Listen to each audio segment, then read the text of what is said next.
আজ তোমাদের অষ্টম শ্রেণীর ষষ্ঠ অধ্যায় জলবায়ু অঞ্চল সম্পর্কে আমরা জানব। জলবায়ু অঞ্চলের প্রকারভেদ। জলবায়ু অঞ্চলের মধ্যে আবার নানা রকম ভাগ আছে। এবার জলবায়ু অঞ্চলটা কি? জলবায়ু অঞ্চল সম্পর্কে জানতে গেলে আগে কোন জিনিসটা আমাদের জানতে হবে? জলবায়ু সম্পর্কে। জলবায়ুটা কি করে আমরা জানবো কি করে যে এইটা হচ্ছে নিরক্ষীয় জলবায়ু অঞ্চল, মৌসুমী জলবায়ু অঞ্চল? এই মৌসুমী জলবায়ু অঞ্চলটা কি, চলো দেখে নেওয়া যাক। Hello students, welcome to our YouTube channel স্কুলওয়ালা। আমি তোমাদের ভূগোলের ম্যাম ত্রিশিকা। আশা করি তোমরা সকলে ভালো আছো। আজ তোমাদের অষ্টম শ্রেণীর ষষ্ঠ অধ্যায় জলবায়ু অঞ্চল সম্পর্কে আমরা জানবো। চলো শুরু করা যাক। আচ্ছা, এই বইটা আশা করি সকলের কাছে আছে। এটা অষ্টম শ্রেণীর বই। তো অষ্টম শ্রেণীর আজকে আমরা পড়বো ষষ্ঠতম অধ্যায় কি, জলবায়ু অঞ্চল সম্পর্কে। আচ্ছা, জলবায়ু অঞ্চল নাম শুনে বুঝতে পারছো যে জলবায়ু। তাহলে জলবায়ু অঞ্চল সম্পর্কে জানতে গেলে আগে কোন জিনিসটা আমাদের জানতে হবে? জলবায়ু সম্পর্কে। জলবায়ুটা কি, চলো দেখে নেওয়া যাক। আমরা জলবায়ু সম্পর্কে জানি, আমরা জানি না জলবায়ু, তবু জেনে নেওয়া যাক জলবায়ু এখানে কি বলা আছে। বলছে জলবায়ু বলতে কোন একটি নির্দিষ্ট এলাকায় দীর্ঘ সময়ের সাধারণত 30 থেকে 35 বছরের আবহাওয়ার গড় অবস্থাকে বোঝায়। এবার কি বলছে যে জলবায়ু হচ্ছে দীর্ঘ সময়, মানে অল্প সময় না কিন্তু অনেকটা সময়ের জন্য, দীর্ঘ সময়, সাধারণত 30 থেকে 35 বছরে, কত থেকে 30 থেকে 35 বছরের আবহাওয়ার গড় অবস্থা। 30 থেকে 35 বছরের পুরো আবহাওয়াটাকে বলছে না কিন্তু, তার গড়, ঠিক আছে, তার গড় অবস্থাটাকে বলা হচ্ছে জলবায়ু। আচ্ছা, এটি তাপমাত্রা, বৃষ্টিপাত, আর্দ্রতা, বায়ুর চাপ এবং বায়ু প্রবাহের মতো বিভিন্ন আবহাওয়ার উপাদানগুলি একটি সামগ্রিক চিত্র। আবহাওয়া বলছে কি, যে বিভিন্ন উপাদান, যেমন কি কি, তাপমাত্রা, বৃষ্টিপাত, আর্দ্রতা, বায়ুর চাপ, বায়ু প্রবাহ।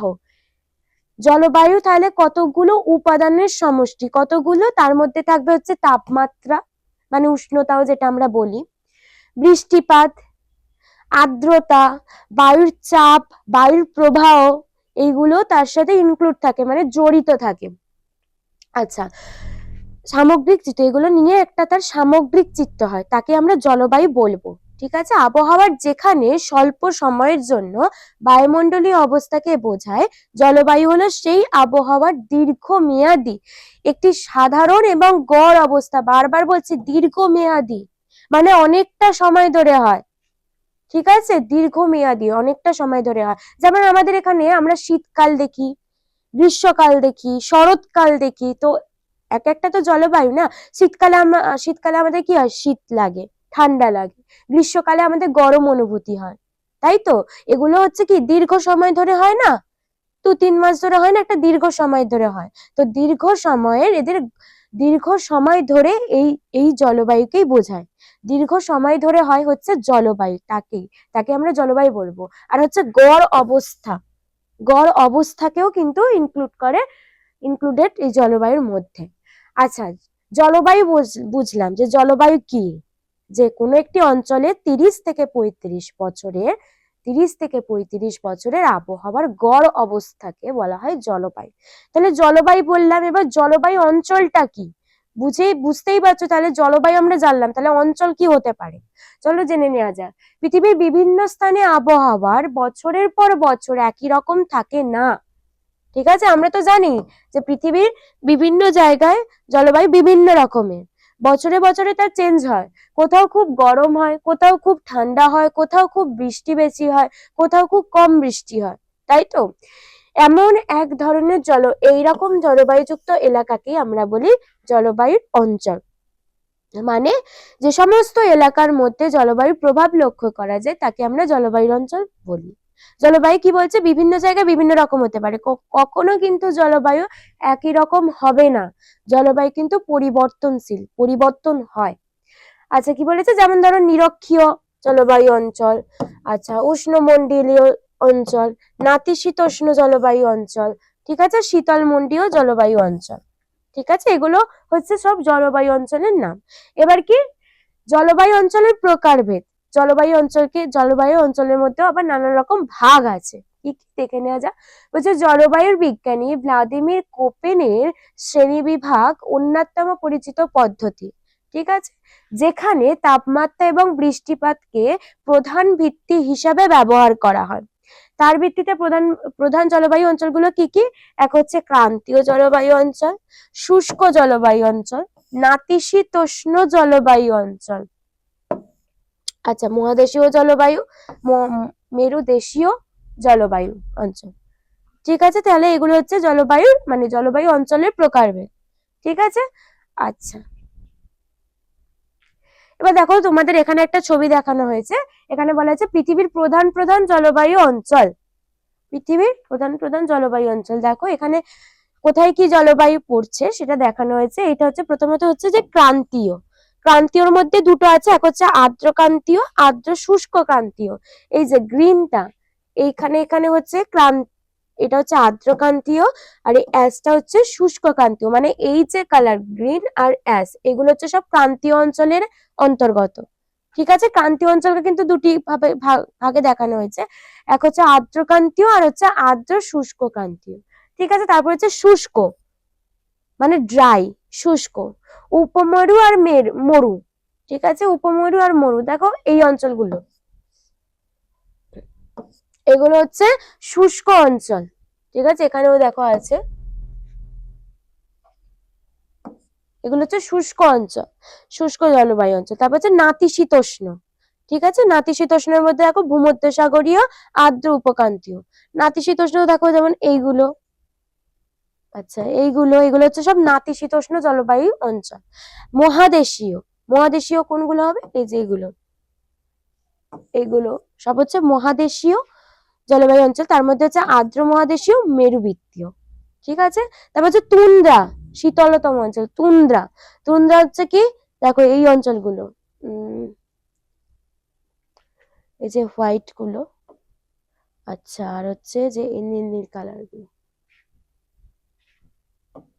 ঠিক আছে, এই যে এই অঞ্চলগুলো, এই অঞ্চলগুলো হচ্ছে কি মেরুদেশীয়, মানে তুন্দ্রা আর তুহিন। দেখো মেরুদেশীয়কে দুটো ভাগে ভাগ করা হয়েছে, তুন্দ্রা আর হচ্ছে তুহিন, আর হোয়াইট গুলো হচ্ছে সব পার্বত্য জলবায়ু অঞ্চল, এই যে এগুলো সব পার্বত্য জলবায়ু অঞ্চল। আচ্ছা, আমরা জলবায়ু কাকে বলে জানলাম, জলবায়ু অঞ্চল কাকে বলে জানলাম, এবার হচ্ছে কি নিরক্ষীয় জলবায়ু, ঠিক আছে। নিরক্ষীয় জলবায়ু অঞ্চল কাক বলতে কি বোঝো, ঠিক আছে, চলো দেখে নেওয়া যাক। বলছে নিরক্ষীয় জলবায়ু অঞ্চল বলতে 0 ডিগ্রি অক্ষাংশের চারপাশে থাকা সেই সব এলাকাকে বোঝায় যেখানে সারা বছর ধরে উচ্চ তাপমাত্রা, উচ্চ আর্দ্রতা এবং প্রচুর পরিমাণে বৃষ্টিপাত হয়। আমরা চাপ বলয় সম্পর্কে জেনেছি, এই যে 0 ডিগ্রি এটা হচ্ছে নিরক্ষরেখা। তো কি বলেছে যে নিরক্ষীয় জলবায়ু অঞ্চল বলতে বোঝায় 0 ডিগ্রি অক্ষাংশের চারপাশে থাকা অঞ্চল, মানে এই অঞ্চল, এই অঞ্চল, এই অঞ্চলটাকে নিয়ে গঠিত নিরক্ষীয় জলবায়ু অঞ্চল। কি বলেছে? 0 ডিগ্রি অক্ষাংশের চারিপাশে থাকা সেই সব এলাকাকে বোঝায়, মানে 0 ডিগ্রি তার চারিপাশের এলাকা বা অঞ্চলকে বোঝায় যেখানে সারা বছর ধরে উচ্চ তাপমাত্রা। উচ্চ তাপমাত্রা কেন? আমরা আগেই জেনেছি যে নিরক্ষরেখার ওপর কিন্তু সূর্য সারা বছর কি লম্বভাবে কিরণ দেয়, মানে ডাইরেক্ট সূর্যের আলো কোথায় পড়ে? এই নিরক্ষরেখা 0 ডিগ্রির ওপর। তাই এখানে সবসময় তাপমাত্রা বেশি থাকে, তার সাথে সাথে কি আর্দ্রতা, উচ্চ আর্দ্রতাও থাকে এবং প্রচুর পরিমাণে বৃষ্টিপাত হয়। যেখানে তাপমাত্রা বেশি সেখানে বেশি পরিমাণে বাষ্পীভবন ঘটবে, বাষ্পীভবন ঘটার কারণে মেঘ তৈরি হবে এবং প্রচুর পরিমাণে কি হবে? বৃষ্টিপাত হবে। তাই তো আমরা কিভাবে বৃষ্টি হয় জানি তো, জল উঠে বাষ্পে তৈরি হয়, বাষ্প জমাট বেঁধে কি হয়? মেঘের সৃষ্টি করে, মেঘের পরে বৃষ্টি হয়, তাই তো। তাই যেখানে তাপমাত্রা বেশি সেখানেই কিন্তু প্রচুর পরিমাণে বৃষ্টিপাত হয়। আচ্ছা, সেখানে কি বলেছে? তাহলে নিরক্ষীয় জলবায়ু অঞ্চল সেই অঞ্চল যেখানে উচ্চ তাপমাত্রা, প্রচুর পরিমাণে আর্দ্রতা এবং বৃষ্টিপাতও প্রচুর পরিমাণে হয়। সাধারণত কোনো শুষ্ক ঋতু থাকে না এবং বৃষ্টিপাতের একটি নির্দিষ্ট ধরন থাকে। এই অঞ্চলে ক্রান্তীয় অতিবৃষ্টি অরণ্য বা ট্রপিক্যাল রেন ফরেস্ট দেখা যায়, যেখানে সমস্ত মাসে গড়ে 60 মিমির বেশি বৃষ্টিপাত হয়। তাহলে কি, যেমন গরম তেমন বৃষ্টিপাতও বেশি। কত পরিমাণে বৃষ্টিপাত হয়? 60 মিমি, 60 মিমির বেশি বৃষ্টিপাত হয়। ঠিক আছে, ভৌগোলিক অবস্থান মানে ভূগোল চিত্রে এর অবস্থান কোথায়? নিরক্ষীয় জলবায়ু অঞ্চলে। কি বলেছে? নিরক্ষীয় অঞ্চলের আশেপাশে এলাকা যা 0 ডিগ্রি থেকে 10 ডিগ্রি উত্তর এবং দক্ষিণ অক্ষাংশের মধ্যে বিস্তৃত এই জলবায়ু অন্তর্গত। ভালো করে মাথায় রাখবে, 0 ডিগ্রি থেকে 10 ডিগ্রি, 0 ডিগ্রি থেকে 10 ডিগ্রি মানে এই যে বললাম আমি 0 ডিগ্রি, তো এই থেকে 10 ডিগ্রি উত্তর এবং দক্ষিণ মানে এই অঞ্চলটা জুড়েই কিন্তু নিরক্ষীয় জলবায়ু অঞ্চলের অবস্থান। ঠিক আছে, আচ্ছা, নিরক্ষীয় জলবায়ু সম্পর্কে জানলাম। তাহলে ভৌগোলিক অবস্থান কি? নিরক্ষরেখা থেকে মানে 0 ডিগ্রি থেকে 10 ডিগ্রি উত্তর, 10 ডিগ্রি দক্ষিণ। ঠিক আছে, এর মধ্যে হচ্ছে নিরক্ষ জলবায়ুর অঞ্চলের অবস্থান। তাহলে ওর বৈশিষ্ট্য কি? নিরক্ষীয় জলবায়ু অঞ্চলকে আমরা চিনবো কি করে, আমরা জানবো কি করে যে এইটা হচ্ছে নিরক্ষীয় জলবায়ু অঞ্চল? চলো চিনে নেওয়া যাক। এতক্ষণ তোমরা বুঝতে পেরেই গেছো ওর বৈশিষ্ট্য কি হতে পারে, তবে এবার জেনে নেওয়া যাক। বলছে উচ্চ তাপমাত্রা এবং আর্দ্রতা। আগেই বললে যে তাপমাত্রা প্রচুর পরিমাণে হয় কারণ লম্বভাবে সূর্য কিরণ দেয়। আর্দ্রতাও হয়। কি বলেছে? এই অঞ্চলে সারা বছর ধরে উচ্চ তাপমাত্রা এবং আর্দ্রতা বিরাজ করে, যা রেন ফরেস্টের জন্য আদর্শ। রেন ফরেস্ট, যেখানে বৃষ্টি বেশি হয় সেখানে যে ফরেস্ট মানে কি? জঙ্গল, জঙ্গল হয়, তাই তো? মানে বৃষ্টি বেশি হলে তো উদ্ভিদের সৃষ্টি হবে, সেই জন্য রেন, তাকে যে উদ্ভিদের সৃষ্টি হয়, অরণ্যের সৃষ্টি হয়, তাকে আমরা রেন ফরেস্ট বলি। সেই রেন ফরেস্টের জন্য আদর্শ হচ্ছে কি? এই নিরক্ষীয় জলবায়ু অঞ্চল। ঠিক আছে, এখানে তাপমাত্রাও হাই থাকে, আর্দ্রতাও হাই থাকে। আচ্ছা, প্রচুর পরিমাণে বৃষ্টিপাত হয়, এটা আমরা আগেই জেনেছি যে সারা বছর ধরে প্রচুর পরিমাণে বৃষ্টিপাত হয়, যা জলবায়ুকে অত্যন্ত তাপমাত্রার, যার ফলে জলবায়ুর তাপমাত্রা অত্যন্ত কম। সারা বছর ধরে বৃষ্টি, তাপমাত্রা যেমন হয়ে যাচ্ছে তেমন মেঘ তৈরি হচ্ছে, বৃষ্টি হয়ে যাচ্ছে, তাপমাত্রা তো আবার কমে যাচ্ছে, তাই না? ওটাই বলছে। আচ্ছা, পরিবর্তনশীলতা, কি কি পরিবর্তনশীলতা আছে দেখে নেওয়া যাক। বলছে দৈনিক এবং বার্ষিক উভয় ক্ষেত্রে তাপমাত্রার পরিবর্তন খুব কম হয়, কারণ মেঘলা আকাশ ও বৃষ্টিপাত তাপমাত্রা নিয়ন্ত্রণে সাহায্য করে। ঠিক আছে, বলছে কি? আবার বলছি শোনো, দৈনিক এবং বার্ষিক। দৈনিক কি? দিনের, আর বার্ষিক হচ্ছে কি? বছরের। ঠিক আছে, দৈনিক এবং বার্ষিক উভয় ক্ষেত্রে তাপমাত্রা পরিবর্তন খুব কম হয়, মানে দিনের তাপমাত্রার পরিবর্তনও খুব কম হয় আর বছরের তাপমাত্রার পরিবর্তনও খুব কম হয়। পরিবর্তন হয় কিন্তু কম হয়, কারণ মেঘলা আকাশ ও বৃষ্টিপাত তাপমাত্রা নিয়ন্ত্রণে সাহায্য করে। খুব ইম্পর্টেন্ট, কারণ কি? মেঘলা আকাশ এবং বৃষ্টিপাত তাপমাত্রা পরিবর্তনে সাহায্য করে। আচ্ছা, তোমরা জানো কি যে ধরো আমাদের যখন গরমকাল আসে, যেদিন দেখবে মেঘলা মানে আকাশ খুব আর কি মেঘ, সেদিন বেশি গরম হয় না কম গরম হয়? বলো তো? বেশি গরম হয়, তাই তো? মানে তখন তাপমাত্রাটা হাই থাকে আরো। বাইরে তো মানে বাইরে তো তাপমাত্রা বেরিয়ে যেতে পারছে না, মেঘলা থাকছে, তখন কিন্তু তাপমাত্রা অনেক হাই থাকে।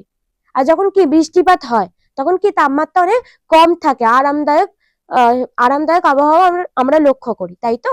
সেটাই বলেছে যে কারণ হচ্ছে মেঘলা আকাশের জন্য তাপমাত্রা বেড়ে যাচ্ছে, আবার কি বৃষ্টিপাতের ফলে কিন্তু তাপমাত্রা কমে যাচ্ছে। এই দুটো কিন্তু তাপমাত্রা নিয়ন্ত্রণে সাহায্য করে। ঠিক আছে, আচ্ছা, আর্দ্র করে তোলে এবং পরিচলন বৃষ্টির কারণ হয়। পরিচলন বৃষ্টি, এটাও খুব ইম্পর্টেন্ট যে পরিচলন বৃষ্টির কারণ হয়। ঠিক আছে, পরিচলন বৃষ্টির কারণ হয়, কারণ হয়? তাপমাত্রা এবং হচ্ছে কি? বৃষ্টি।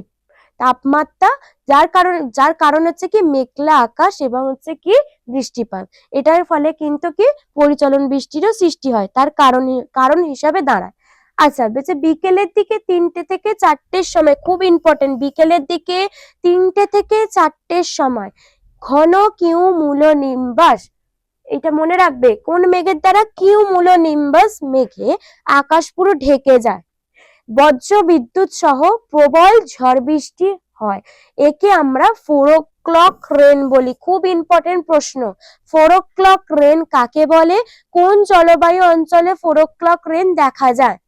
কি বলছে শোনো, বলছে কি বিকেলের দিকে নিরক্ষীয় জলবায়ু অঞ্চলে বিকেলের দিকে 3টে থেকে 4টের সময় কি হয়, ঘন কিউমুলোনিম্বাস মেঘ, এটা হচ্ছে একটা মেঘ কিউমুলোনিম্বাস, সেই ঘন কিউমুলোনিম্বাস মেঘে পুরো আকাশ ঢেকে যায় এবং পুরো বজ্র বিদ্যুৎ সহ প্রবল ঝড় বৃষ্টি হয়। একেই আমরা 4 o'clock রেন বলি। 4 o'clock কেন বলা হয়, কারণ 3টে থেকে 4টের সময় ঘটে বলে একে বলা হয় 4 o'clock রেন। ঠিক আছে, তোমাদের এখানে একটা ছবি দেখা আছে, এখানে দেখো একবার। আমরা কি জানলাম যে নিরক্ষীয় জলবায়ু অঞ্চল হচ্ছে সেই অঞ্চল যেখানে তাপমাত্রাও বেশি, আবার বৃষ্টিপাতও বেশি, তাই তো, আবার আর্দ্রতাও বেশি। এখানে কি বলে দেওয়া আছে দেখো, এখানে দেখানো আছে উষ্ণতা, আর এটা হচ্ছে বৃষ্টিপাত। তোমরা দেখছো কি উষ্ণতা হচ্ছে রেড দ্বারা দেখানো হয়েছে, এই রেডটা হচ্ছে উষ্ণতা, আর বৃষ্টিপাত হচ্ছে এই নীলটা। কি দেখতে পাচ্ছ যে যত উষ্ণতা যত হাই আছে, বৃষ্টিপাতও কিন্তু তত হচ্ছে, কমছে না কিন্তু, দুটোই কিন্তু ঊর্ধ্বগামী, বাড়ছে। ঠিক আছে, তাহলে দেখো January, February, March, April, June, August, September এই নাগাদ যেমন উষ্ণতাও বেশি, বৃষ্টিপাতও তেমন বেশি। শুধুমাত্র নভেম্বর, ডিসেম্বর নাগাদ দেখো একটু বৃষ্টিপাত কমেছে, কিন্তু উষ্ণতা কিন্তু হাই লেভেলেই আছে।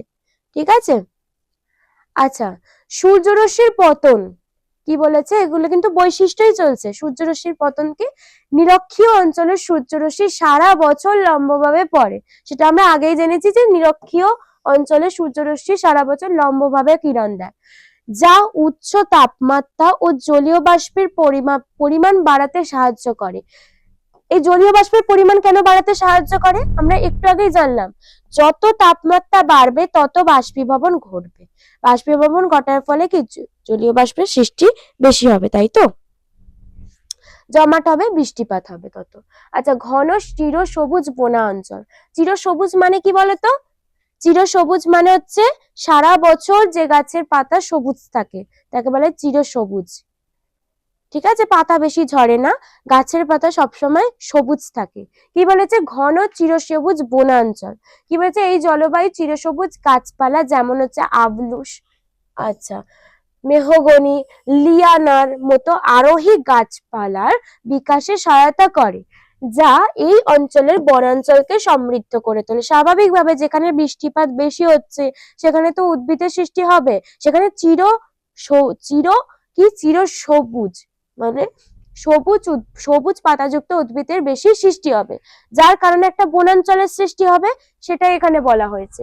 আচ্ছা, বায়ুমণ্ডলের জলীয় বাষ্প স্থলভাগের থেকে জলভাগের বিস্তার বেশি হবার এবং সূর্যরশ্মি লম্বভাবে পড়ায় বায়ুমণ্ডলের জলীয় বাষ্পের পরিমাণ অনেক বেশি।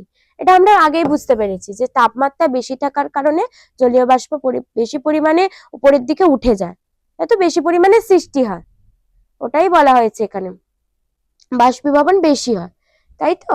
দেখো এখানে একটা ছবি দেখানো হয়েছে, এই যে দেখছো এখানে গাছ আছে, চিরসবুজ গাছে ঢাকা, মানে প্রচুর পরিমাণে গাছের এখানে অবস্থান দেখতে পাচ্ছ তোমরা, ঘন চিরসবুজ গাছের এখানে অবস্থান লক্ষ্য করা যায়। এবার হচ্ছে জীব বৈচিত্র্যের প্রধান বৈশিষ্ট্য। আমরা গাছ সম্পর্কে জানলাম, ঘন চিরসবুজ গাছ দেখা যায়, এবার কি জীব বৈচিত্র্য সম্পর্কে জানবো।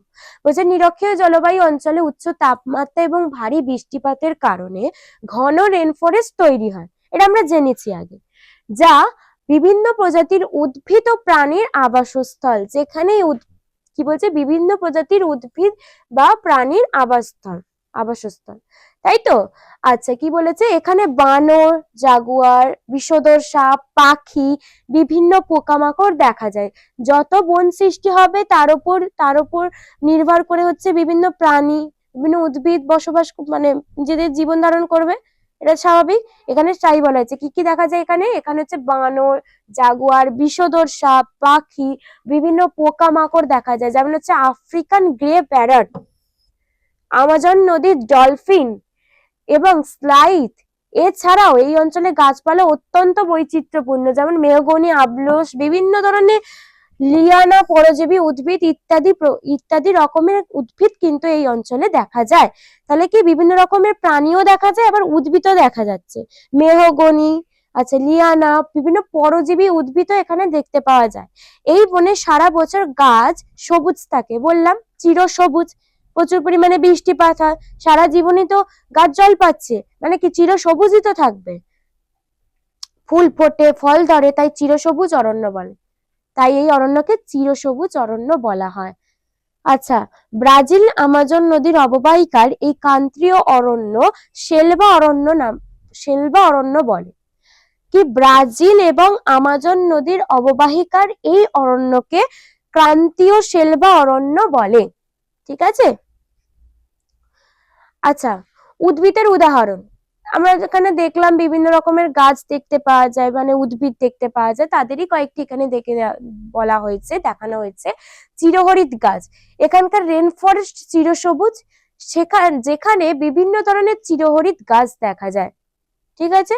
আচ্ছা, মেহগনি, আবলুস, গোলাপ কাঠ, এই অঞ্চলের প্রধান গাছগুলির মধ্যে রয়েছে মেহগনি, আবলুস, গোলাপ কাঠ, এগুলো এই সমস্ত গাছগুলো ওখানে দেখতে পাওয়া যায়। মেহগনি দেখা যায়, আবলুস দেখা যায়, গোলাপ কাঠ দেখা যায়। লিয়ানা কি?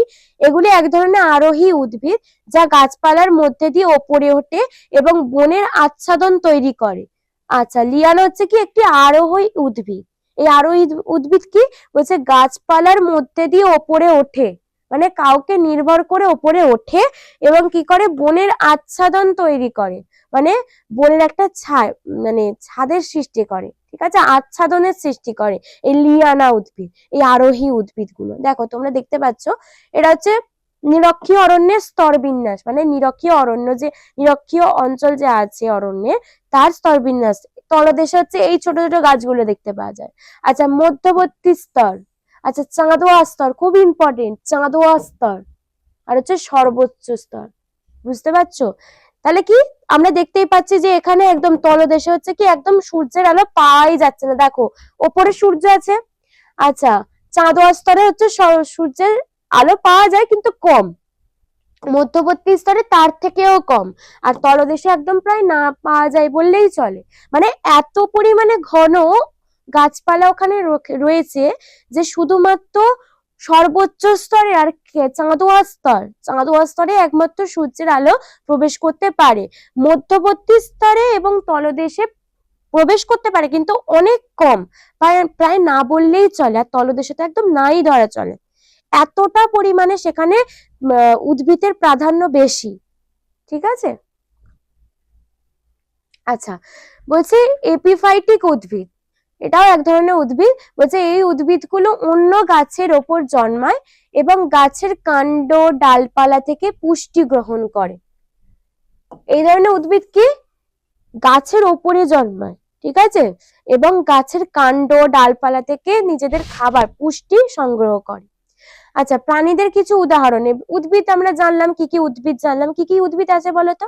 আবলুস, মেহগনি, আচ্ছা লিয়ানা নামে একটা উদ্ভিদ আমরা পেলাম, আরোহী উদ্ভিদ। আচ্ছা, আর একটা পেলাম হচ্ছে এপিফাইটিক জাতীয় উদ্ভিদ আমরা দেখতে পাচ্ছি, যারা হচ্ছে অন্য গাছের ওপর নির্ভর করে কি করে? গাছ নির্ভর করে এবং গাছের কাণ্ড এবং ডালপালা থেকে নিজেদের খাবার, নিজেদের পুষ্টি সংগ্রহ করে। ঠিক আছে। এবার হচ্ছে প্রাণী, কি কি প্রাণী আছে দেখে নেওয়া যাক। বলছে বানর, নিরক্ষীয় বনের গাছপালার ওপর বিভিন্ন প্রজাতির বানর বাস করে। ঠিক আছে, বানর তো আমরা দেখেছি, সে বিভিন্ন প্রকারের বানর এই নিরক্ষীয় অঞ্চলেও দেখতে পাওয়া যায়। আমাজন নদীর ডলফিন দেখতে পাওয়া যায়। দক্ষিণ আমেরিকার আমাজন অববাহিকায় এই নদী ডলফিন দেখতে পাওয়া যায়। এই যে এখানে দেখো ছবি দেখতে পাচ্ছ, যে এই বানরটা দেখতে পাওয়া যায়। র্যাফলেশিয়া হচ্ছে খুবই একটা ইম্পর্টেন্ট একটা ফুল। ঠিক আছে, অর্কিড, এই সমস্ত ফুল এবং এই সমস্ত প্রাণী ওই নিরক্ষীয় অঞ্চলের মধ্যে দেখতে পাওয়া যায়। আচ্ছা, স্লাইথ, এটি একটি ধীর গতির স্তন্যপ্রায়ী প্রাণী যা প্রধানত দক্ষিণ আমেরিকার নিরক্ষীয় অঞ্চলে দেখতে পাওয়া যায়। ঠিক আছে, স্লাইথ দেখতে পাওয়া যায়। আচ্ছা, এটাকে হচ্ছে কি আমাজনীয় জাগুয়ার, এই সমস্ত প্রাণীগুলো দেখতে পাওয়া যায়। কি আমাজনের জাগুয়ার দেখতে পাওয়া যায়। এটি একটি শক্তিশালী শিকারী যা আমাজন বনের অন্যতম প্রধান প্রাণী, মানে এটি হচ্ছে এক ধরনের শিকারী প্রাণী। আমাজনের যে জাগুয়ার, এটা হচ্ছে এক ধরনের শিকারী প্রাণী, মানে শিকার করে খায়। আফ্রিকান গ্রে প্যারট, এটি পশ্চিম ও মধ্য আফ্রিকার নিরক্ষীয় রেন ফরেস্টে দেখতে পাওয়া যায়। এটা একটি পাখি, ঠিক আছে। আচ্ছা, বিষধর সাপ দেখতে পাওয়া যায়, স্বাভাবিক জঙ্গল আছে মানে বিষধর সাপ তো থাকবেই প্রাণীর মধ্যে। কি বলছে, বিভিন্ন ধরনের বিষধর সাপ যেমন বুশ মাস্টার, খুব বিষধর, হ্যাঁ বুশ মাস্টার এই অঞ্চলে প্রচুর পরিমাণে পাওয়া যায়, প্রচুর পরিমাণে। আচ্ছা, মাকড়সা এবং পোকামাকড়, অসংখ্য প্রজাতির মাকড়সা, প্রজাপতি, অন্যান্য পোকামাকড় ইত্যাদি দেখা যায়, যা এই অঞ্চলের জীববৈচিত্র্যকে আরো সমৃদ্ধ করে। তাহলে জীববৈচিত্র্যের মধ্যে আমরা কি বিভিন্ন গাছপালা দেখতে পেলাম, বিভিন্ন প্রাণীর প্রাধান্য দেখতে পেলাম, তাই তো সেইগুলো নিয়েই জীববৈচিত্র্য এখানে দেখানো হলো। বিভিন্ন রকমের উদ্ভিদ, মেহগনি, আবলুস, আচ্ছা লিয়ানা, বিভিন্ন রকমের উদ্ভিদ দেখতে পেলাম, আবার বিভিন্ন রকমের প্রাণী দেখতে পেলাম, বানর, বুশ মাস্টার, বিষধর সাপ যেটা, আচ্ছা তারপর বিভিন্ন রকমের প্রাণীরাও আমরা দেখতে পেলাম। দেখো কয়েকটি নাম এখানে, যেমন মাকড়সা, প্রজাপতি ইত্যাদি এখানে দেখতে পাওয়া যায়। আচ্ছা, আর্থসামাজিক পরিবেশ এবং জীবনযাত্রা। আচ্ছা, এখানে আমরা দেখতে পেলাম অরণ্যের প্রাধান বেশি, তাহলে এখানে জীবনযাত্রা কিরকম ভাবে চলবে, অরণ্যের ওপর নির্ভর করেই তো চলবে। অরণ্য বেশি, অরণ্য থেকে কাঠ সংগ্রহ করে, অরণ্য থেকে খাবার সংগ্রহ করে এখানকার তো মানুষের জীবনযাত্রা চলবে। চলো দেখে নেওয়া যাক কি বলা হয়েছে। নিরক্ষীয় অঞ্চলের আর্থসামাজিক পরিবেশ উষ্ণ, আর্দ্র, বৃষ্টিবহুল এবং জনবসতি সাধারণত বিরল, দেখা যায় না বলছে না, বিরল মানে কম, কম দেখা যায়। কি বলেছে তাহলে, জনবসতি কি, এখানে জনবসতি হচ্ছে বিরল, কম। আর এর পরিবেশ কিন্তু মাথায় রাখতে হবে উষ্ণ, আর্দ্র এবং বৃষ্টিবহুল, প্রচুর পরিমাণে বৃষ্টি হয়।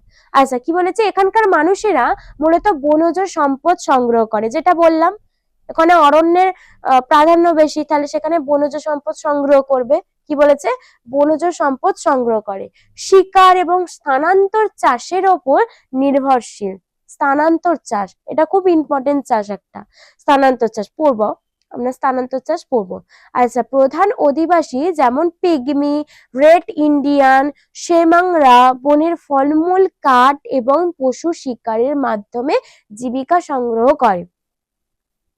তাহলে কি কি অধিবাসী দেখতে পাওয়া যায় এখানে, পিগমি, রেড ইন্ডিয়ান, শেমাংরা, এই সমস্ত অধিবাসীর লোকেরা এখানে বসবাস করে। এদের কি, এরা হচ্ছে বনের ফলমূল এবং কাঠ, পশু শিকার করে নিজেদের জীবিকা নির্বাহ করে। ঠিক আছে, বনের ওপর নির্ভর করে এরা জীবিকা তাদের নির্বাহ করে। আচ্ছা, আর হচ্ছে কি আর্থসামাজিক পরিবেশ। এক হচ্ছে জনবসতি, এখানকার উষ্ণ এবং আর্দ্র জলবায়ু এবং বন্য পরিবেশের জনবসতি সাধারণত বিরল দেখা যায়। মানে এখানে আমরা জানলাম যে জনবসতি অত্যন্ত বিরল, মানে বিরল মানে কম, প্রায় থাকেই না বলতে গেলে। ঠিক আছে, অর্থনৈতিক কার্যকলাপ কি, প্রথমত হচ্ছে শিকার এবং সংগ্রহ। এখানকার আদিম অধিবাসীরা, কি আদিম অধিবাসীরা থাকে এখানে আমরা কি জানলাম, পিগমি, রেড ইন্ডিয়ান, এই সমস্ত অধিবাসীরা কি করে, মূলত শিকার করে এবং বনের ফলমূল ও অন্যান্য সম্পদ সংগ্রহ করে নিজেদের জীবিকা নির্বাহ করে, মানে জীবন ধারণ করে। ফলমূল সংগ্রহ করে, অন্যান্য সম্পদ সংগ্রহ করে নিজেদের জীবন ধারণ করে। স্থানান্তর চাষ, ওই যে বললাম স্থানান্তর চাষ এখানে কিন্তু দেখা যায়। স্থানান্তর চাষটা কি, বলছে কিছু সম্প্রদায় স্থানান্তর চাষ পদ্ধতি অনুসরণ করে, যেখানে তারা বনের একটি অংশ পরিষ্কার করে চাষাবাদ করে এবং পরে অন্য স্থানে চলে যায়। এই স্থানান্তর চাষ তাহলে কি, বলছে বনের একটি অংশ যেখানে পরিষ্কার করে চাষ করলো, আবার পরে সেই অংশটা ফেলে দিয়ে অন্য জায়গায় চলে যায়, সেখানে আবার গিয়ে পরিষ্কার করে চাষ করে, এই পদ্ধতিকে আমরা স্থানান্তর চাষ বলি। এখানে কি দেখা যায়, তাহলে স্থানান্তর চাষ পদ্ধতি এখানে লক্ষ্য করা যায়। এখানকার আদিবাসীরা কি করে, বনের একটি অংশ পরিষ্কার করে, চাষাবাদ করে, আবার অন্য অংশে মানে অন্য স্থানে চলে যায়। আচ্ছা, কাঠ এবং বনজ সম্পদ, স্বাভাবিক অরণ্যের প্রাধান্য বেশি মানে সেখানে প্রচুর পরিমাণে কাঠ পাবো, তাই তো, গাছপালা আছে মানেই তো তা থেকে কাঠ পাবো। যেমন মেহগনি খুব কস্টলি একটা গাছ, তার কাঠ পাবো, তাই তো। কি আছে দেখা যাক, এখানকার বিশাল রেন ফরেস্ট থেকে কাঠ এবং অন্যান্য বনজ সম্পদ আহরণ একটি গুরুত্বপূর্ণ অর্থনৈতিক কার্যকলাপ। এখান থেকে আমরা যা কাঠ পাবো দামি দামে সেটা আমরা বাজারে বিক্রি করতে পারবো, যার ফলে আমরা টাকা পাবো, অর্থনৈতিক আমাদের ডেভেলপমেন্ট হবে। সেখানকার মানুষদের অর্থনৈতিক কার্যকলাপ এই বনের কাঠ সংগ্রহ করে বিক্রি করেই চলে। আচ্ছা, চাষাবাদ। এই অঞ্চলে উষ্ণ এবং আর্দ্র আবহাওয়া বিভিন্ন গ্রীষ্মমণ্ডলীয় ফসল চাষের জন্য উপযুক্ত, যা এখানকার অর্থনীতিতে ভূমিকা রাখে। এখানে বিভিন্ন চাষাবাদ করে, এখানকার উষ্ণ এবং আর্দ্র আবহাওয়া, তো তার উপর নির্ভর করে নানান গ্রীষ্মকালীন চাষ, গ্রীষ্মকালে যে চাষ আমাদের হয় সেই সমস্ত চাষ হয় ওখানে, যার ফলে তারা জীবন ধারণ করে, তাদের অর্থনৈতিক একটা ডেভেলপমেন্ট হয়। আচ্ছা, আশ্রয়। অধিবাসীরা বন থেকে প্রাপ্ত উপাদান দিয়ে ছাউনি তৈরি করে বসবাস করে, ডালপালা সমস্ত নিয়ে ছাউনি বেঁধে তারা বসবাস করে। খাদ্য কিন্তু তারা বন থেকেই পায়। কি বলেছে? তাদের প্রধান খাদ্য বনের ফলমূল। আচ্ছা, শিকার করা প্রাণী এবং কিছু ক্ষেত্রে স্থানান্তর চাষ থেকেও প্রাপ্ত ফসল। তাহলে তারা কি কি খায়? বন থেকে হচ্ছে ফলমূল খায়, শিকার করে প্রাণী খায়, আর যে স্থানান্তর চাষ হয় সেই স্থানান্তর চাষ করে তারা নিজেদের খাদ্য সংগ্রহ করে। আচ্ছা, জলবায়ুর প্রভাব। সারা বছর ধরে একই রকম উচ্চ তাপমাত্রা এবং আর্দ্রতার কারণে জনজীবন কিছুটা অস্বাস্থ্যকর হতে পারে। সারা বছর ওখানে প্রচুর পরিমাণে তাপমাত্রাও বেশি আর বৃষ্টিপাতও বেশি, তাহলে এরকম পরিবেশের কারণে তো মানুষের স্বাস্থ্যের তো অবনতি ঘটতেই পারে, তাই তো? সেটা এখানে বলা হয়েছে। বন্য পরিবেশের প্রভাব। বিপদসংকুল বন্য পরিবেশে তাদের জীবনযাপন করতে হয়, যা তাদের টিকে থাকার জন্য নতুন কৌশলকে শিখিয়েছে। আমরা ওখানে জানলাম যে বিভিন্ন ধরনের বিষাক্ত প্রাণী, বিষধর সাপ, বিষধর প্রজাপতি, বিষধর বানর ইত্যাদি ওই অঞ্চলে লক্ষ্য করা যায়। তাহলে তাদের সাথে তো লড়াই করে তারা বেঁচে আছে, ওখানে যে অধিবাসীরা আছে। কি পড়লাম? রেড ইন্ডিয়ান, পিগমি, এরা যে আছে ওখানে, তারা কি জীবন যুদ্ধ করে আছে। তো ওখানে বিভিন্ন রকমের বিষধর সাপ আছে, বিভিন্ন রকমের বিষধর প্রাণী আছে, তো তাদের সাথে যুদ্ধ করে নিজেদেরকে টিকিয়ে রেখে তারা আছে, আর তার জন্য নতুন কৌশল শিখিয়েছে। তারা অভ্যস্ত হয়ে গেছে তাদেরকে কিভাবে বাঁচতে হয়। আচ্ছা, তারপরে আগে আমরা পড়লাম কি নিরক্ষীয় জলবায়ু সম্পর্কে। নিরক্ষীয় জলবায়ু কাকে বলে, নিরক্ষীয় জলবায়ু অঞ্চল কাকে বলে, নিরক্ষীয় জলবায়ু অঞ্চলের ভৌগোলিক অবস্থান কি, সেখানে কি কি উদ্ভিদ দেখা যায়, কি প্রাণী দেখা যায়, সেখানকার অধিবাসীরা কি করে নিজেদের জীবন ধারণ করে, কি করে নিজেদের জীবন চালায়, সব সম্পর্কে জানলাম। এবার হচ্ছে কি মৌসুমী জলবায়ু অঞ্চল। এই মৌসুমী জলবায়ু অঞ্চলটা কি, চলো দেখে নেওয়া যাক। বলছে মৌসুমী জলবায়ু অঞ্চল বলতে নিরক্ষরেখার উভয় পাশে 5 ডিগ্রি থেকে 30 ডিগ্রি অক্ষাংশের মধ্যে অবস্থিত অঞ্চলগুলোকে বোঝায়। তাহলে নিরক্ষরেখা পড়েছিলাম কি 0 ডিগ্রি থেকে 10 ডিগ্রি অক্ষাংশের মধ্যে যুক্ত অঞ্চলকে, আর মৌসুমী জলবায়ু কি 5 ডিগ্রি থেকে 30 ডিগ্রি অক্ষাংশের মধ্যবর্তী অঞ্চলকে বলা হচ্ছে মৌসুমী জলবায়ু অঞ্চল, যেখানে ঋতু পরিবর্তনের সাথে সাথে বায়ু প্রবাহের দিক ও গতিও পরিবর্তিত হয়। এই অঞ্চলে গ্রীষ্মকালে উষ্ণ আর্দ্র মৌসুমী বায়ু এবং শীতকালে শীতল শুষ্ক মৌসুমী বায়ু প্রবাহিত হয়, যা প্রচুর পরিমাণে বৃষ্টিপাত এবং শুষ্কতার সৃষ্টি করে। ভারত, দক্ষিণ পূর্ব এশিয়া, অস্ট্রেলিয়া, আফ্রিকার কিছু অংশ এই জলবায়ুর অন্তর্গত। তাহলে ভারত, এটা কিন্তু প্রশ্ন আসতে পারে, ভারত কোন জলবায়ু অঞ্চলের অন্তর্গত? তখন কি বলবে? মৌসুমী জলবায়ু অঞ্চলের অন্তর্গত হচ্ছে ভারত। ঠিক আছে। আচ্ছা, তোমাদের এখানে একটা ছবি দেখানো হয়েছে, দেখো এখানে কি, এটা হচ্ছে লালটা হচ্ছে উষ্ণতা আর নীলটা হচ্ছে বৃষ্টিপাত। আমরা আগের নিরক্ষীয় অঞ্চলে কি দেখেছিলাম, যে সেখানে উষ্ণতাও বাড়ছে, বৃষ্টিপাতও বাড়ছে, কিন্তু এখানে কি দেখানো হয়েছে, দেখো উষ্ণতা কিন্তু কম, বৃষ্টিপাত কিন্তু বাড়ছে, তাই তো? উষ্ণতা শত কম হচ্ছে কিন্তু বৃষ্টিপাত কিন্তু ক্রমশ বাড়ছে, তাই তো? আচ্ছা, এই মৌসুমী জলবায়ু অঞ্চলের বৈশিষ্ট্য কি, আমরা কি দেখে চিনবো যে এই এটা হচ্ছে মৌসুমী জলবায়ু? আমাদের দেশ হচ্ছে ভারত, আমরা তাহলে কিছুটাই বুঝতেই পারছি যে কি কি তার বৈশিষ্ট্য হতে পারে, তাই তো? চলো দেখে নেওয়া যায়। বায়ু প্রবাহের ঋতুভিত্তিক পরিবর্তন, কি বলছে, গ্রীষ্মকালে সমুদ্র থেকে স্থলভাগের দিকে এবং শীতকালে স্থলভাগ থেকে সমুদ্রের দিকে বায়ু প্রবাহ ঘটে। এটা হচ্ছে মৌসুমী জলবায়ু অঞ্চলের বৈশিষ্ট্য। কি হচ্ছে, কি বৈশিষ্ট্য পেলাম, গ্রীষ্মকালে মানে গরমকালে কি হয়, সমুদ্র থেকে স্থলভাগের দিকে, আর শীতকালে স্থলভাগ থেকে সমুদ্রের দিকে বায়ুর প্রবাহ ঘটে। আচ্ছা, সেকেন্ড কি, তাপমাত্রার পরিবর্তন। গ্রীষ্মকালে তাপমাত্রা বেশি থাকে এবং শীতকালে তাপমাত্রা কমে আসে, তবে বার্ষিক গড় তাপমাত্রা সাধারণত 18 ডিগ্রি সেন্টিগ্রেডের ওপরে থাকে। এটা আমরা জানি, আমরা ভারতে আছি, তাহলে ভারত হচ্ছে একটা মৌসুমী জলবায়ু অঞ্চলযুক্ত দেশ, তাই তো? তাহলে আমরা বুঝতেই পারছি যে গ্রীষ্মকালে এখানে গরম হয়, শীতকালে এখানে শীত লাগে, ঠান্ডা লাগে, ওটাই হচ্ছে মৌসুমী জলবায়ু অঞ্চলের একটি বৈশিষ্ট্য, আমরা সেটা উপলব্ধি করতে পারছি।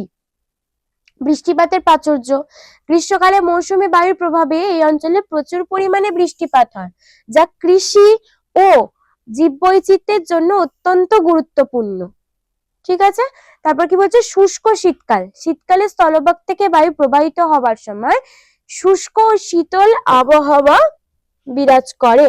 শীতকালে কি শুষ্ক এবং শীতল আবহাওয়াই তো থাকে, তখন কি হয়, তখন হচ্ছে শীতকালে হচ্ছে স্থলভাগ থেকে বায়ু প্রবাহিত হয়, এই প্রবাহিত হওয়ার সময় শীতল শুষ্ক আবহাওয়া এখানে লক্ষ্য করা যায়।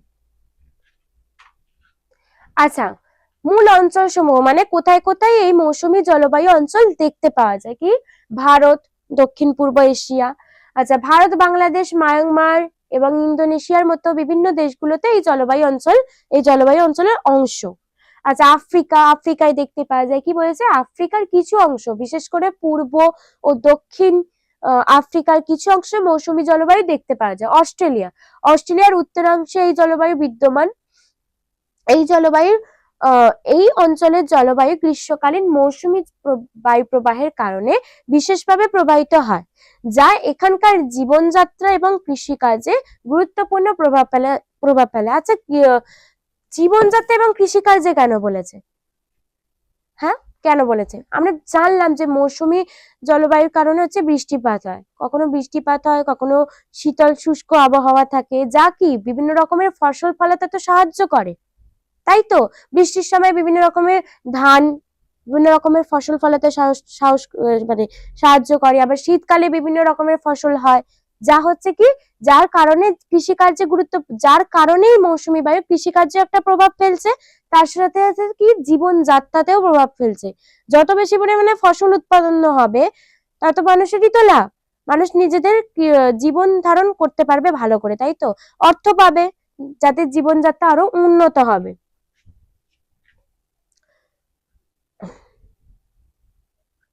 আচ্ছা, স্বাভাবিক উদ্ভিদ এবং বন্যপ্রাণী। এবার কি কি স্বাভাবিক উদ্ভিদ এবং বন্যপ্রাণী দেখতে পাওয়া যায়, চলো দেখে নেওয়া যায়। স্বাভাবিক উদ্ভিদের মধ্যে আছে পর্ণমোচী বন। কি বলেছে, মৌসুমী জলবায়ু অঞ্চলের সবচেয়ে সাধারণ উদ্ভিদ হলো পর্ণমোচী গাছ। এই গাছগুলি শুষ্ক ঋতুতে তাদের পাতা ঝরিয়ে দেয়, যা জল সংরক্ষণে সাহায্য করে। ভারতের মতো অঞ্চলে শাল, সেগুন, পলাশ, আম, কদম, কামার ইত্যাদি গাছ এই বনের অন্তর্ভুক্ত। তাহলে কি বলছে যে পর্ণমোচী বন, এই পর্ণমোচী বন কি বলছে, যে মৌসুমী জলবায়ু অঞ্চলের সব থেকে সাধারণ উদ্ভিদ হলো পর্ণমোচী। পর্ণমোচী কেন? পাতা ঝরিয়ে ফেলে, তাই এর নাম পর্ণমোচী। আচ্ছা, এই গাছগুলি শুষ্ক ঋতুতে পাতা ঝরিয়ে ফেলে, ঠিক আছে, যা জল সংরক্ষণে সাহায্য করে। ভারতের বিভিন্ন ধরনের গাছ, যেমন শাল, সেগুন, পলাশ, আম, কদম, এগুলো সব হচ্ছে পর্ণমোচী উদ্ভিদের উদাহরণ। আর্দ্র পর্ণমোচী বন, যেসব অঞ্চলে বৃষ্টিপাতের পরিমাণ বেশি থাকে সেখানে আর্দ্র পর্ণমোচী বন দেখতে পাওয়া যায়। দেখো এখানে শাল গাছ দেখানো আছে। আচ্ছা, এটা হচ্ছে ম্যানগ্রোভ অরণ্য। আচ্ছা, অন্যান্য কি বলছে, কিছু অঞ্চলে জলবায়ুর ধরনের ওপর নির্ভর করে চিরহরিৎ বৃক্ষ ও ঝোপজাতীয় উদ্ভিদ এবং তৃণভূমিও দেখতে পাওয়া যায়। আচ্ছা, এবার হচ্ছে বন্য প্রাণী। উদ্ভিদ কি কি দেখতে পাওয়া যায় আমরা দেখলাম, যে পর্ণমোচী উদ্ভিদ দেখতে পাওয়া যায়। এবার হচ্ছে বন্য প্রাণী, কি কি বন্য প্রাণী এখানে লক্ষ্য করা যায়, দেখা যায়। বলছে স্তন্যপ্রায়ী প্রাণী, এই অঞ্চলে বাঘ, হাতি, চিতাবাঘ, বুনো মহিষ এবং বিভিন্ন ধরনের হরিণ দেখতে পাওয়া যায়। পাখি, মৌসুমী জলবায়ু অঞ্চলে বিভিন্ন ধরনের স্থানীয় এবং পরিযায়ী পাখি দেখা যায়, যারা এই অঞ্চলে বিভিন্ন উদ্ভিদ এবং জলাভূমিকে ব্যবহার করে। আচ্ছা, সরীসৃপ, এই অঞ্চলগুলোতে বিভিন্ন ধরনের সাপ, টিকটিকি, অন্যান্য সরীসৃপও দেখা যায়। অন্যান্য, এছাড়াও বিভিন্ন ধরনের পোকামাকড়, উভচর প্রাণী এবং মাছ এই ধরনের অঞ্চলের জীববৈচিত্র্যের অংশ। এই যে দেখো সাপ, এখানে বাঘের ছবি দেওয়া আছে। আচ্ছা, আর্থসামাজিক পরিবেশ। আর্থসামাজিক পরিবেশ কি? এই যে এত মানে আমরা জানলাম যে মৌসুমী জলবায়ু কিরকম পরিবেশ, তো তার উপর ভিত্তি করে মানুষের তো কিছু লাভ হয়। যেমন মৌসুমী জলবায়ু অঞ্চলকে, ভারতকে মৌসুমী জলবায়ু অঞ্চল বলা হয়। ভারতে বিভিন্ন রকমের ফসল উৎপন্ন হয় বিভিন্ন সময়, তো যার কারণে কি মানুষ তো নিজেদের আর্থসামাজিক উন্নতি ঘটাচ্ছে, অর্থনৈতিক উন্নতি ঘটাচ্ছে, যেটা এখানে কি বলা হয়েছে দেখে নেওয়া যায়। বলছে কৃষি নির্ভর অর্থনীতি। কি বলেছে? মৌসুমী জলবায়ু অঞ্চলে অর্থনীতি প্রধানত কৃষির ওপর নির্ভরশীল। তাহলে কি, মৌসুমী জলবায়ু অঞ্চলের অর্থনীতি প্রধানত কি কৃষির ওপর নির্ভরশীল। আর নিরক্ষীয় জলবায়ু অঞ্চলের অর্থনীতি কার ওপর নির্ভরশীল? বনজ সম্পদের ওপর নির্ভরশীল। আর মৌসুমী জলবায়ু অঞ্চলের অর্থনীতি হচ্ছে কৃষির ওপর নির্ভরশীল। কি বলেছে? ধান, গম, ভুট্টা এবং অন্যান্য শস্য এই ধরনের শস্য এই অঞ্চলের প্রধান ফসল। আচ্ছা, বসতি এবং জনবসতি। এই অঞ্চলে জনবসতি বেশি, কারণ পর্যাপ্ত পরিমাণে জল এবং উর্বর জমি কৃষির জন্য অনুকূল। স্বাভাবিক, যেখানে জল থাকবে, যেখানে কৃষিকার্যের অনুকূল পরিস্থিতি থাকবে, সেখানেই তো মানুষ বসবাস করবে, নাকি যেখানে একদম কৃষিকার্যের পক্ষে অনুর্বর প্রকৃতি, সেখানে বসবাস করবে। আচ্ছা, তোমরা ধরো ধরো ভারত আবার মরু অঞ্চল, যেখানে প্রচুর গরম, সেখানে কি মানুষ বেশি বসবাস করে? কম। সেখানে জনবসতি আছে কিন্তু কম। কিন্তু আমাদের এখানে কি জলও পাচ্ছি, কৃষিকার্যের উপযুক্ত পরিস্থিতি পাচ্ছি, তাই তো? তাহলে আমাদের এখানে কি জনবসতির পরিমাণ বেশি, কারণ উপযুক্ত পরিবেশের জন্য, তাই তো? আর কিন্তু মরু অঞ্চলে কিন্তু মানে জনবসতি অত্যন্ত পরিমাণে কম, আছে কম। কি বলেছে? যে এখানে পর্যাপ্ত পরিমাণে জল, উর্বর জমি কৃষির জন্য থাকার কারণে এখানকার জনবসতি বসতি এবং জনবসতি অনুকূল পর্যায়ে রয়েছে। আচ্ছা, জীবনযাত্রার ছন্দ। মানুষের জীবনযাত্রা মৌসুমী বায়ুর আগমন এবং প্রত্যাগমনের ওপর নির্ভরশীল। খুব ইম্পর্টেন্ট, যে মৌসুমী বায়ুর আগমন এবং প্রত্যাগমনের ওপর কিন্তু মানুষের জীবনযাত্রার ছন্দ নির্ভরশীল। কেন? বলছে বর্ষাকালে চাষাবাদ এবং শুষ্ক ঋতুতে অন্যান্য কাজ করা হয়। কেন নির্ভরশীল? বর্ষাকাল এলে কি আমরা বিভিন্ন রকমের চাষ করি, আবার শীতকাল এলে আমরা বিভিন্ন রকমের চাষ করি, যার কারণে এই দুটো আসছে যাচ্ছে, এগুলো তো সব মৌসুমী বায়ুর আগমন এবং প্রত্যাগমনের ফলেই তো হচ্ছে। মৌসুমী বায়ুর আগমন হচ্ছে, বৃষ্টি ঘটাচ্ছে, মৌসুমী বায়ু চলে যাচ্ছে, শীতকাল আসছে। তাহলে কি এই বিভিন্ন বিভিন্ন দু ধরনের ঋতুর কারণে হচ্ছে কি বিভিন্ন রকম ফসল উৎপন্ন হচ্ছে। প্রাকৃতিক দুর্যোগ। মৌসুমী জলবায়ুর কারণে বন্যা এবং খরার ঝুঁকি থাকে। খরা কি জানো? জল শুকিয়ে যাওয়া, জল যখন থাকেই না, গ্রীষ্মকালে হয়, একদম মাটি একদম ফেটে যায়, জল থাকেই না, জলের কোনো চিহ্নই থাকে না, জল পুরো শুকিয়ে যায়, তাকে খরা বলে। আচ্ছা, মৌসুমী জলবায়ুর কারণে বন্যাও হয়, আবার খরারও সৃষ্টি হয়, খরারও ঝুঁকি থাকে।